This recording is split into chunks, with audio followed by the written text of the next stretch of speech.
she probably wear about a size 12 9. anyway. Oh, Yeah, damn. I was giving this the leeway. you ain't about to wear no heels. Get out of here. Get the hell out of here. Oh, we got Barney in the building. Yeah, We got Barnabus Barney in the building. Salute. Barney, we talked about you earlier, man. You guys want to talk about Barney and finish this up later? Yeah, we can cycle back because we can. Well, go ahead, HB. We got Barney up here. What you think? Yeah. Well, I do want to listen to more what she says, and then we can. Yeah, we're going. Maybe we can. Barney, you want to comment on this? I don't know if you're a relationship commenter type guy. It's more or less, really, to be honest with you, it's like I wouldn't even say it's relationships as much as an upside down dynamic within the Black community, where it is creating a market where men have no incentive, or I would say a disincentive, to get married. And that's what we've been covering right here in this video right here. Okay. So if you're interested, you can hang around. If not, I'll hang around. I'm sure I got something to say. Y'all want to talk about the review of Barney first, or you want to go forward? Well, yeah, let's finish this and then go back to Barney. Yeah, we'll wrap this up. To give you a quick summary, Barney, what's happening is this woman's in Charlotte. She's been there for about 6 months. She went to a dating mixer, singles mixer, and 80 women were there and about 10 men. And then the host of the mixer ended up doing some weird shuffling and brought like the 10 cutest women to talk to the 10 men in a private space. And what she's doing is responding to her experience. I mean, I guess my question is, I'm not single, first off, but I've seen this when I was single and I was thinking about it. Like, man, maybe I should go. Because if those are really the odds, I mean, would any of you guys ever do that? Have you ever done that? So wait. Before we answer your question, why didn't you go? I'm a coward. I'm a fucking coward, man. It's embarrassing. I'm scared. I'm scared of rejection. Oh no, they're going to say that I'm stupid or fat and white or whatever. Barney, even with those odds though, like 8-1, even with those odds, you would still be. Well, if I knew ahead of time it was 8-1, I would have been like, "Fuck, let's go." Can you turn up your mic, HB? There we go. Yeah. But you don't know. You might show up. It might just be like a bunch of Chads. Chad Thundercocks, or it might be like a bunch of fatties, or it may be like a bunch of baddies. They're just like way out of my league. What am I going to do? I'm going to stick on the corner, stick on the wall like a wall. You're going to get an 80-20 at these at the Black ones. Hold on, Barney. Can I get Universal to respond to what Barney just said? Yeah. Well, either one. I don't want to yes. If he knew the numbers were going to be tipped in his favor, he would go, which makes sense. And again. Then this is where race comes in. If you look at these Black events, you are always going to get more women than men. So the odds are in your favor. And honestly, as a white dude, Barney, you can go in here and clean the fuck up real quick, bro. But listen, hold on, Barney. Hold on. They're not marketed Black. Well, you got to read between the tea leaves, bro. You got to. But here's what I noticed. What you said, Barney, and stuck out to me as soon as you said it. I think a lot of Black men, and this is just my opinion. You ever heard the term about like when you're racing, you don't look behind, you don't look to the side of you? Anyone ever play track? Yeah. Oh yeah. I think that's kind of how Black men are when they're aggressive with. Nigga, they don't give a fuck. Fuck who's there? Yeah. They don't give a fuck. Like it could be 10 niggas in the room, and they walking in. I'm about to get me a bitch out of here. Like, I'm leaving with something. I think it's that attitude that Black men, and I'm not saying this in a positive way. I'm just stating it as it is. It may be overconfidence, where they just don't give a fuck. They shooting their shot. They're not looking at the competition. You know what I mean? But how do you teach like a simp or an insecure dude or a dude that just doesn't have the gift of gab, that just can't pull up to a chick anytime, anywhere, and just go for it? Like it's not like, oh, just because you say it, it's easy for someone. It's easy for like a person to fly a plane because they know how to fly a plane. It's easy for someone to jump off a diving board and do 57 flips because they know how to do it. But for someone who doesn't know how to do it, it's like trying to rewrite the globe or some shit. I don't know, but Yeah. Barney. Well, this is why Hitch was important. Go ahead, HB. But Barney, you don't have a problem with women, man. I think this whole self-deprecation thing is just your stick to kind of get pussy. I don't think you have a problem getting women, man. Listen, I have a woman, so I'm not looking, baby. I love you. Don't worry, I'm hanging out with these guys. I'm not going to be led astray. I'm not going to one of these mixers, so don't worry. But I gotta corrupt them. Now you know. Now you know. There's been times in my life. I mean, come on, when you see a woman and you're just like, you kind of simp out, right? Yes or no? I mean, come on. Yeah. I think everybody gets to that point. But when you're in the hunt mode, bro, no. This is why the movie Hitch is so important, and it's fascinating that a black kind of instructor, facilitator, and a white dude who needed to help. Because you see this shit happen in the manosphere, this red pill space as well, where you see the black content creators elevated and they the ones who put a lot of that game out there, and the white dudes are like trying to make a fucking science out of this shit, where black dudes make fucking theater. This shit's art to us, because again, we are developed in this way to get to this kind of space. And like John said, we're not thinking like, man, we got all this competition. Like, we don't give a fuck, man. We trying to lead with something. That's part of the game. At the end of the day. And part of it could be that the numbers are so much in our favor. That could be part of it, right? Like, let's listen to some more of this. Like, I really only talk to people about 6 feet. So she was like, no, every single person was short. It didn't make sense for me. This entire like way that they're doing this isn't like interesting to me at all. So everyone was just sitting around waiting for the men to come downstairs so that they could have a chance to talk to them, I guess. I was not going to be one of those people sitting and waiting. I mean, what am I supposed to do when they come downstairs? Bum rush them? Especially after you've told me they're all pretty much below 5'9"? I'm out of here. Like, after that, I had nothing to say. The cool part about it is, 2 people, though, they had seen my previous TikTok, so your girl felt a little viral. Slightly embarrassing, but also fine. So at least she went viral, guys. At least she went viral. What did I say? Man, what did I say? Lie in wait, gentlemen. Lie in wait. Pay attention. You slide. I'm telling y'all. I think I'm playing, man. Listen, she would have got scooped easy. Look, she got 2 people that seen her TikTok. And look how giddy she was. That's all it took was just a little attention. You got her. Just a little attention, yeah. She's on the hook.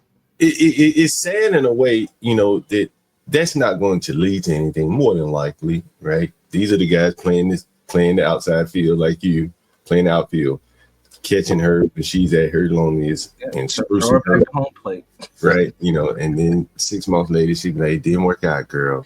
I say all that to say that was so bad, and the planners, event planners, owners of that, y'all really got to get it together. Don't ever put together an event like that again. Shit, why not? This shit was successful. Yeah, what, they packed that bitch out? What? I'm throwing these every other weekend. You don't understand the game being played. The game that's being played is your desperation is being monetized, right? We're gonna throw we probably had a flyer with good looking men on the front. She probably thought they were gonna be there. Man, you know how I would flip this next time? Next time I'm putting them niggas on the chopping block. I'm having all 10 of the men in front on a panel, and I'm just gonna let them women feast on them 10 men. We gonna get they gonna have a reverse popped balloon. It's gonna be like nigga Shark Tank. Let's go. Nigga said we the rose AI generated man. People left extremely disappointed. The only part I am happy about is that was free. The only thing I did have to pay for was parking, and I'm mad about even that. Okay. But that's truly so unhinged. I also, last point, I can see why men think they're the prize. If I was a man and dating in this day and age, I would feel like I was the prize too. To have 85 beautiful, good smelling, intelligent black women sitting in a room just waiting to talk to me, wanting me to pick them. I mean, I would feel like rookie of the year. No, baby. We're trying to be MVPs. But listen, she is right though. It does inflate an ego. It absolutely inflates an ego. But at the end of the day, well, you guys set the game up like this. And for the men who get their stuff together, and John, you always say this, you don't even gotta have your stuff together. But if you do, if you're somewhat stable, You can clean up in this market, man. So build your character, get your shit together, and get out here. Somebody said they should have invented the Home Depot. Shit. Well, I mean, hey, at the Home Depot, you might get an illegal, so you're gonna get a hard working man for sure. In the network. In the network. It's a gift card. I don't know what else to say. I would feel like I was surprised too. And I think that's what gives a lot of men this illusion of choice. On dating apps, it feels like endless. How is it an illusion? Wait, how? Pause it. You talking about? Yeah. Pause it. It's not an illusion. It's the reality. And I think she's living in a delusion. That's the problem. No, like she's Go ahead, Barney. I'll be right back. Wrong. If she's going to talk about these dating apps, she's wrong, right? Like, I mean, do we need to? I guess I'll just. Maybe you guys don't know, but the problem with the dating apps is like a girl like this. I don't know what she really looks like. I mean, we could look at her. She's got light skin, clear skin. She's kind of sassy. She got big shoulders. I don't know what's going on there exactly. She got to stand up, give me the Kendra cam. But a girl like this has no business talking to like a good-looking dude like no homo HB. Do you know what I'm saying? Like you shouldn't give this you shouldn't give this girl the time of day. But HB driving around the country, staying overnight, he may need to stay warm at night. He may pull up Tinder. And he may swipe right on her. Now, she thinks that she's qualified for HB, but the thing is, HB may give it to her for one night, passing through in his truck in the back. But she's not qualified for a relationship with an HB. You know what I mean? And that's where she gets confused. And that's how these dating apps have messed it up. And the dating apps, it's like the real numbers, it's like 10-1. Yep. Dudes to chicks. So it's really on that level. But the problem is, once one of these chicks like bangs a couple really good looking guys, that she normally wouldn't, because back in the day, like a good-looking guy wouldn't even want to be seen with this woman or go on a date with this woman. And now it's like he may get her on Tinder and be like, let's just come to my house, let's get it on, and she'll do it. Yep. And she thinks she's qualified for this guy. She's not. But then like you have to deal with these chicks who have banged all these good-looking dudes, and then you're sitting there at your average self or below average or whatever it is, and it's I know white guys like turn everything into a science and label everything, but there's a term for it. It's called alpha widow. Like maybe who can we say here? Like someone who had like a really alpha dude and then they broke up. So like maybe like Mariah Carey or something. You know what I mean? Like where she's at now, she's an alpha widow. She can't get a top-notch dude. Maybe a rich guy or an idiot, but not like she used to back in the day. And she's going to look at this average-looking dude with just disdain and disrespect and be like, God damn it, back in the day, I was knocking him down, and now I got this. So she's confused, and it is what it is. I don't know what to say, but go ahead. No, I think you're right. I saw an interview with Young Miami, former Puffy's girlfriend, and someone asked her, she was like, what's it like being a billionaire? She was like, you can't put that shit in words. And for her to now not have that billionaire, like imagine the next guy up for her, like that's rough sledding for that guy. She's going to be comparing her experiences with Puffy, even if he was pissing on her. And next man got $1 billion, he ain't getting to piss on her, right? He got to piss in Europe. That's just the way it goes. She won't even like. She probably likes piss, but when her new guy tries to piss on her, like she'd be like, "Ew, gross! Stop!" Yeah, you know. But I got you because you let the last nigga piss, right? Why I can't piss? Different rules for dating in Charlotte. What is it? Different rules for different people, man. That's part of the dating world. Yeah, Hey, man, you get what you can pay for. Literally, dating has become a transaction, unfortunately, and you gotta have status and clout to get certain things, and you might look up on something here and there, but that's where we're at, man. It's part of the game. It feels like an endless amount of women to choose from because we quite literally outnumber them by 7-8x everywhere we go. I don't know how we're gonna work through this. I don't. Feel free to give me ideas, but I can't see how this can work. You got any ideas? I don't think there's a way out of this either, honestly. Yeah, nah, I just think women are gonna have to, if they truly do want to date and settle down, they're gonna have to open up their options. You might have to date a guy that's 5'3". I'm sorry, it's just the reality. You might have to date a migrant. You might have to date a Barnabus. Migrant? A migrant? Yeah. Literally. Yeah, you might. That sounds crazy, but. Yeah, and they got to lower those requirements. And I think they're also going to have to come back to some level of what does a wife look like, because even if they don't plan on getting married, they have to learn how to be in a relationship where they can not be so dominant all the time and be more collaborative. That's a big issue, especially for Black women. And that's why I keep bringing up the Gabby Sidibe, man. Like these women. You can't tell me Gabby can find love, but you can't. Let me share something with you. It's something I've often thought about over the years. Oh, hold on. We can't pass over that. Gabby Sidibe, of course, is precious. And she husbanded up a white dude, right? Yeah. Okay, I just wanted to... Let me share something with you before we get back to the video. I've often thought about this. While polygamy is prohibited by law in Paraguay, a historical event, the War of the Triple Alliance, led to significant loss of the male population, which some scholars suggest may have contributed to a rise in polygamy in the past. 75. What? It doesn't make. Oh, I'm sorry. Go ahead. 75, 85 to 1, 75, 8 to 1 ratios cannot be solved naturally. I'm sorry. You're going to have to solve that with some kind of informal polygamy. And in many cases, I think Blacks have already started to do this informally. It would be illegal, but you often see men having multiple women. We've seen the most successful Black men, neos of the world, have 4 women. That is the only way out. It is a paradigm shift in the things that you'll have to be willing to accept. And maybe they will never accept it, but downstream from that 8 to 1 is all the baby mama drama and all that bullshit.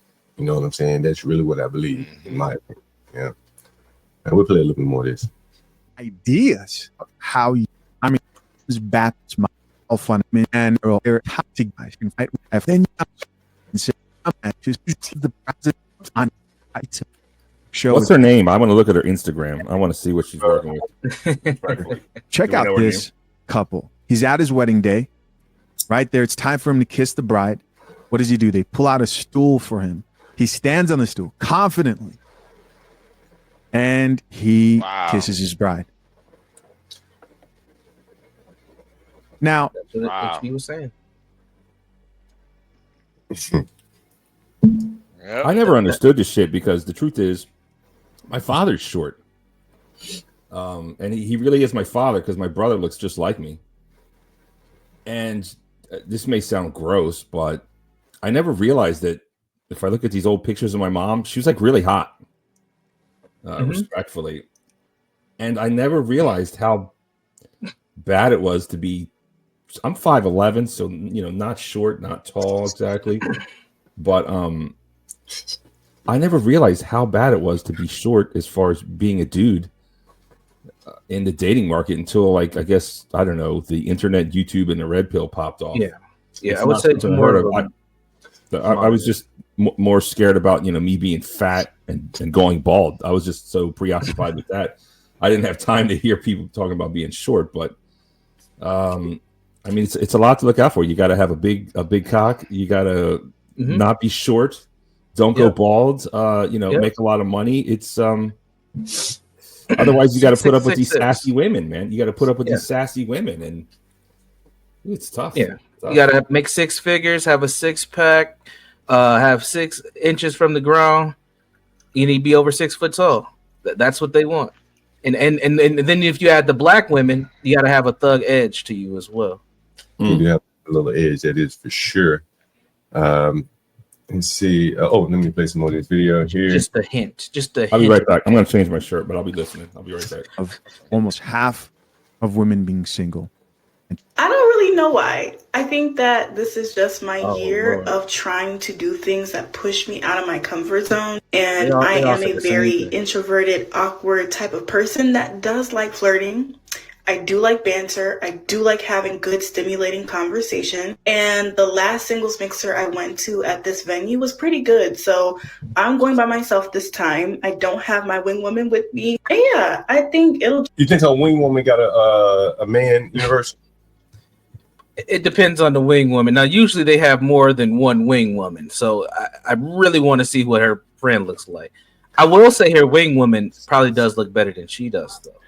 Yeah, I'm thinking once they get a certain age, like I said, the energy to just go to these shits, it don't work out for them. They just quit going. You just, you become the celibacy. You hear it all the time. They end up becoming.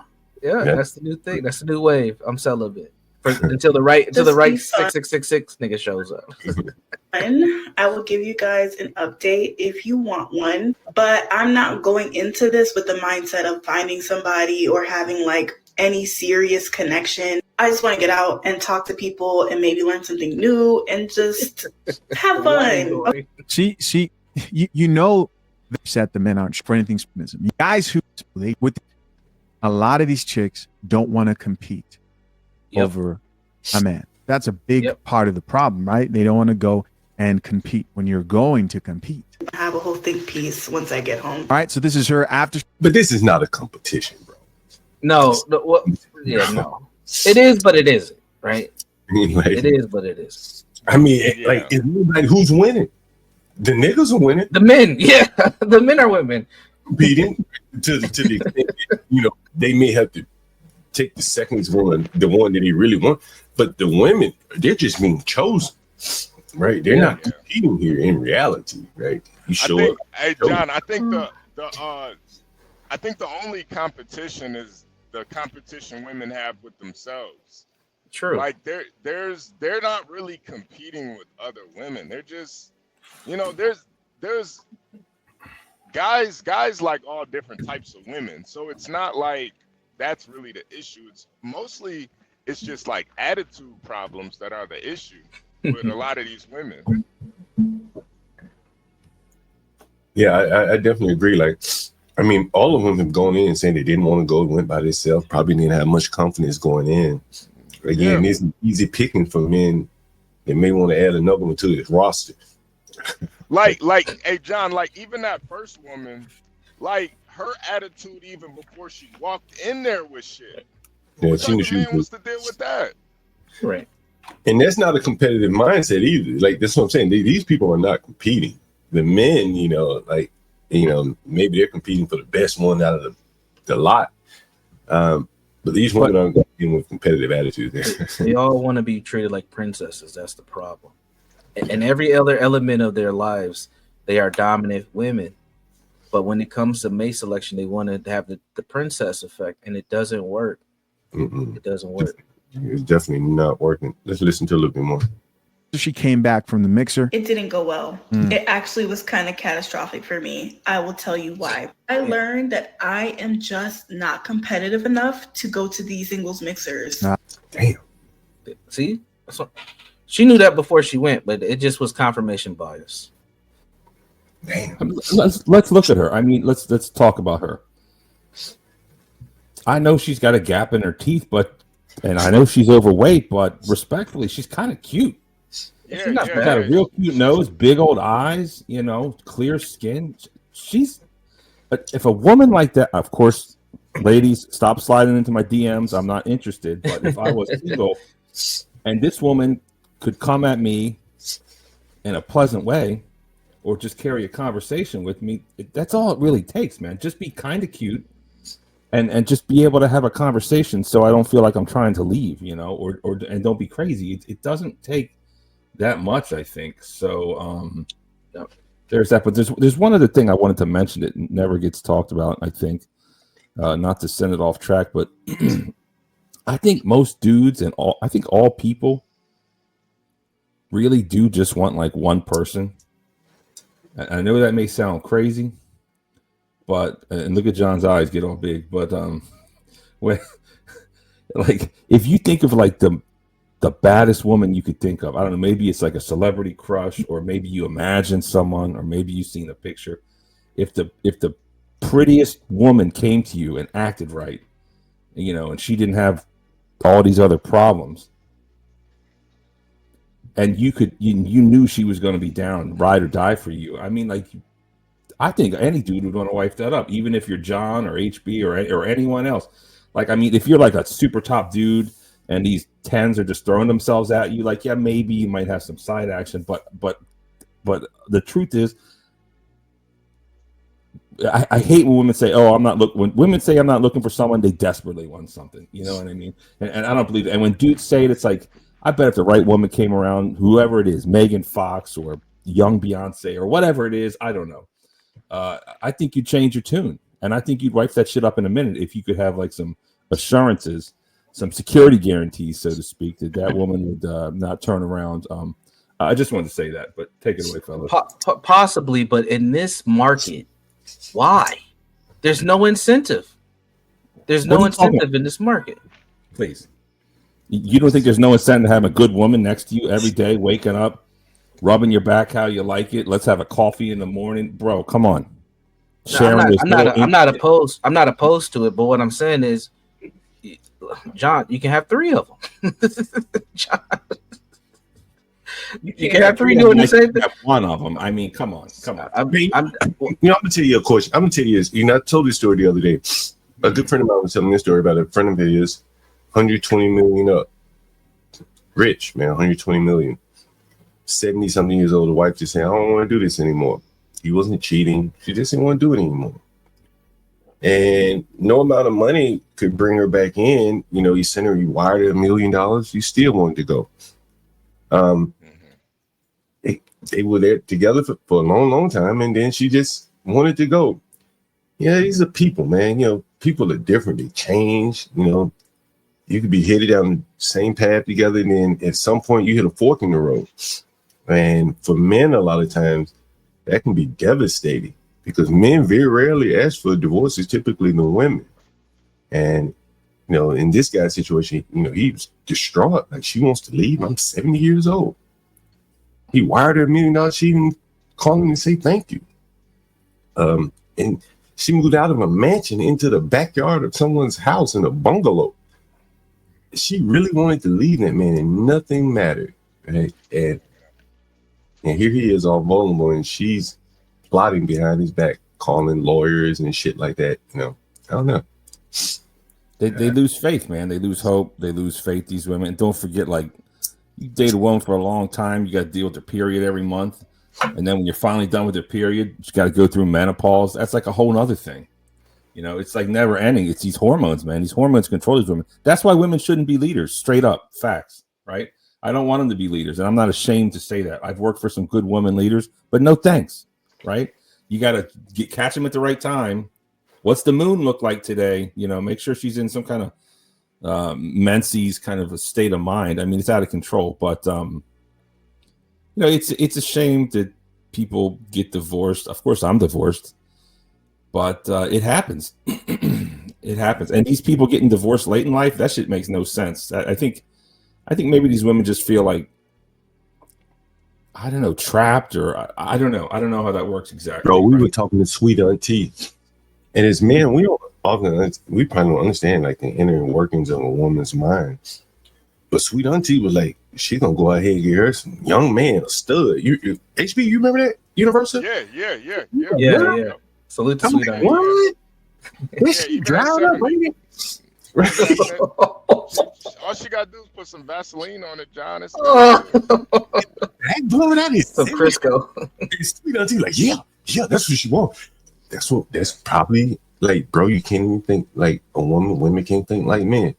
And at 70, she might just want one last ride on the rodeo before she gets out of here. The man at 70 can't do it for her. It's the cock carousel. Use white people terms, John Galt. Are you familiar with this? Nah, tell me about it. You know the what is the horse thing? The carousel that goes around? Yeah, carousel. Yeah. It goes up and down. So it's called the cock carousel. It's like it goes up and down. The women jump on one horse, get off, and then they jump on another one. They just keep going around and around and around. It's also called a hoe phase, I guess you could say. But Yeah, you know, I think there's something to be said for really old people having sex with really young people. I think there's things in the world we don't understand, and I really do think that there's some kind of fountain of youth in these age gap relationships. Like look at Hugh Hefner, man. He's banging these young chicks, right? He sucked all their life force and energy and stole it from them, right? And he lived like until he was like 90 or something. And look at these women now; they're all a mess and a disaster. And there's something to be said for it. And these women, they're like, oh, I want to feel young again. Like that one time I went to Italy. I was driving around on my little Vespa, just, you know, sampling all the charcuterie, all the Italian studs. It was great. And they want to relive that. And it is what it is, man. It is what it is. It's tough. It's tough. Yeah. It's tough. You know, how do you get a ride or die woman and stay with her and keep her interested, right? Because, yeah, she could flip. She could turn on a dime on you at any minute. And well, I think that's why you really have to focus on yourself. And, you know what I'm saying? If you're doing the right, if you know what I'm saying, the blaze in the path, like she ain't trying to do that shit by herself. She'd much rather hop on your back. Right. Until she sees someone blazing a better path and then she hops on his back. And that's kind of how I think it works. You know what I'm saying? Barney, you killing women about to ride and die with you, bro. Like, it's just the way it works. I just don't believe women are going to ride and die with it. Some will. But I just don't think that's the way nature is wired. Like, but what you said is right, John. Like, unfortunately, you can't rest on your laurels. You know, if you focus on yourself, but it's a balance, right? Focus on yourself, but don't work too hard because you got to give them enough attention. Otherwise, they're gonna leave you. But if you're not bettering yourself, they're not turned on by you. Then they're going to leave you, find someone else. Or it's difficult. It's difficult. The world is not. You know, Barnes. I honestly, I don't think there's anything you can. As long as you're being true to yourself, if she's gonna leave, she's gonna leave. I don't think there's really anything. I think what ends up happening is when guys try to acquiesce to them, that's when they leave. But it's like if you have if you have like a hard stance on who you are and you don't really worry about losing them, you keep them. It kind of works in the opposite direction. I mean, I'm not saying you got to be an asshole. I'm not saying that, but I think it is more so you got to focus on, you know, bettering yourself. And I don't know. No, you do. If you're gonna play 2K on the couch, you know that's only gonna last for a couple, depending on how much good. What's the word I'm looking for? Goodwill built up between her. You know, how long will that last? It's not a turn on for a chick watching me play 2K all day. So yeah, but then that's the. Like, how is 2K making you a better person as a man? You know, it's not. That's what I'm saying. It's not. He feels it, knows it. Right. Now, if you doing 100 pull-ups and dips all day, that's a little bit different. You know, if you're wasting that time instead of playing 2K, you're running, 3-4 miles. That's a difference. It's a big difference. Yeah, absolutely. But I mean, what's this girl's problem? I mean, this girl, she's cute, right? Yeah, she's got, look at her eyes, man. She's really got doe eyes. She's got doe eyes on lock. She's got that cute nose, perfect little nose ring, clear skin. I don't know if that's a filter or not. She's overweight, but I mean, she's not bad. She's not bad. I wonder how her attitude is. And the one thing on that other woman, yeah, she's sassy. She's this, she's that. But if she came into the sphere of a man she wanted, she knows how to switch it up. She'll turn it on. Do you know what I'm saying? Like, if depends. The women have the different sides. You know, you could get the sassiest, nastiest woman, but if she stands next to whatever Idris Elba, watch her change her tune in time. Select male, right? So they'll do it for select men, but they won't do it for the men that they may be most compatible for, and that's part of the problem. That's why they're outnumbered now. Yeah, they think they qualify for a better man. They don't. Exactly. You got to swim where you can. You got to stay within the side of the pool that you can manage. And a lot of women have been empowered to think that they can just swim throughout the whole damn pool, and they can't. And it's the same for men. that's why I think, I do kind of think John's idea is a little bit closer to the truth.